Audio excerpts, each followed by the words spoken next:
Welcome YouTube to another character play video here, and today we're going to be looking at how to play the Fellowship 5. And you're probably wondering what's the Fellowship 5? What does he mean by that? And by that I mean the five main characters here, the five sort of combat heroes that you see out of the Fellowship. So that excludes, Sam, Merry, Pippin, and Frodo, the hobbits. So these five are going to be I'm going to show you how to play them in scenario. It might not necessarily be against the enemy models that we're playing today, but just sort of in general how to play them and how to really use them effectively. Sort of force like this, you're looking quite high cost of points. I think Boromir's 110, Gimli's about 90 something, Legolas is about 90 something. Aragorn's 170 or whatever, and Gandalf's about 172. So you're looking at a pretty fairly hefty force if you're going to take the Fellowship. But yeah, let's get into it. So what I've done here is I've set up like a little sort of a rocky terrained area here. And yeah, I'll just show you how to play them. So typically when you're starting off, I guess you want to have your big hitters at the front. So like your Gimlis, your Boromirs, your Aragorn. And then you want your sort of shooty ones slightly behind. Okay, so how to really play these. First of all, you're going to need to think about a strategy on how you can use them effectively, how they can work off each other, and how they can benefit each other from different things.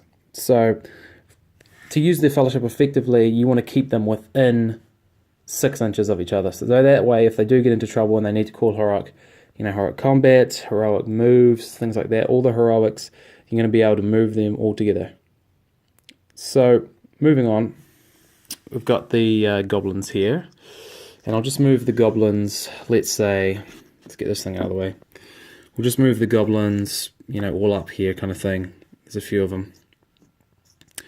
So generally, if you're playing the Fellowship 5, or what I like to call the Fellowship 5, you're going to be outnumbered because the other players, have got 600, 700 points of troops that they're, those points they've got, they're putting into troops and, maybe the odd hero and things like that. One of the advantages that you will have over a large troop force is the might. So the might is really the determining thing here. So having that control of turns, of combat, different things will really help you to control the battlefield and control your winning. So to start off with your movement, if you win priority, things like that, you want to get your big combat heroes into combat basically as soon as possible. As soon as they can start killing, the better. So make so we've just got this situation here. So you've got usually you take your one-on-ones, or there might be one-on-twos. Might have two-on-ones. You don't really want to get trapped with your heroes, so you want to try to place them in situations where they can't get trapped. A good example is here. Aragorn's behind this barrier. The goblins charged into his control zone, and then no one else can get through him. He can only be supported, so that's a good tactic. Now, another good way to do sort of to get them together is to even just put them side by side like this. Charge them up so that they can't be trapped, because they can always back away through a friend. So that's a good tactic to use. So if you're charging in, you want to take a few targets. Legolas is going to be your shooting character. So his main role is not to kill troops, but his main role is to pick out not hard targets, we'll say targets of importance. So the same way, a sniper works in real life, he'll take down a machine gunner or something like that. The way Legolas works is he's going to take down something important, like let's say Durbars here. He's going to auto hit Durbars with his special ability, and he's going to, if he can wound, then that's a bonus. And yeah, that's his real main purpose to the Fellowship 5. Yes, he is quite good in combat, but his main thing to do is to take out him. Another good example would be if they had a shaman, or if they had a drummer. A shaman channeling fury would be a prime target for Legolas to take out. Your drummers, certain dismounting characters off horses, you know, like the Nazgul and things like that, the Witch King. So yeah, really big sort of players. You want to dismount them. So his auto hit roll is really key. Now Gandalf, he plays the wizard character, obviously because he is a wizard, and he is going to basically Sorcerer's Blast and cast other spells that'll help the other fellowship. So when he's within, he's not necessarily casting Sorcerer's Blast all the time. He might be casting, God, I can't even remember what he's got. He's going to be using his magical abilities to benefit the players around him. So if you're looking to, a classic situation, say somehow Boromir's, old Sean Bean's got trapped, he's trapped there. A classic example would be to try to get into a situation where you can Sorcerer's Blast through a model or a couple models to untrap him, basically.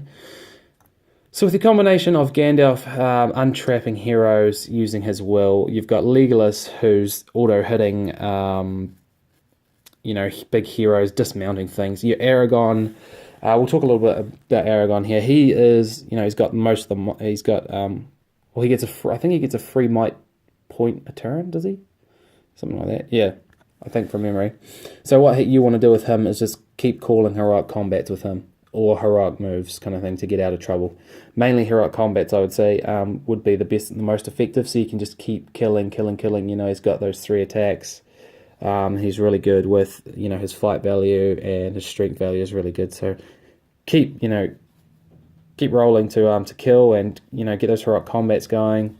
One to turn, I guess, would be really effective against, the likes of goblins or even orcs would be really handy. So that's where he comes into play. Now, for Gimli, his sort of, I guess, his ability is to tie up things, really. He's just a hand grenade. So you throw him in there, he does a lot of damage. You might suffer a couple wounds now and then, but he's just going to stick around with that high defense. I think he's got the highest defense of the lot. So he's basically your shield. So if you can imagine that Legolas is your sniper, your targeter, your bow, if you will. Gimli is your shield. Aragorn is your sword. And Boromir is your spear. Okay, you're going to put him at the front of everything because he is going to be the main killer of enemy models, because he's got those 3 attacks. He's a beast. He's got 6 might. You're going to might him to win the fights, to win the roll-offs. To wound that extra model, things like that. His horn, the Horn of Gondor rule, where if he's outnumbered, they've got to complete terror tests, things like that. Is immensely handy with him. So like I said, Gimli's the shield, Aragorn's the sword. Legolas, is the bow, really, with taking those long shots. Gandalf is the person who's basically just buffing the other heroes, getting them untrapped, helping them out any way he can. And Boromir is the spear tip. He's at the front. He's taken on a lot of targets and taken a lot of things down with that might. So that will conclude this little character play here, and I hope you guys have enjoyed it. I think it might have been helpful. It might have been a lot of stuff you already knew and you might already know, but hopefully you learned something from it, and hopefully it makes you want to play the Fellowship a bit more, because they're really fun. So thanks guys, and remember to like, share, and subscribe. Leave a comment what you think. That'll be good to hear your opinions, and thanks very much for watching.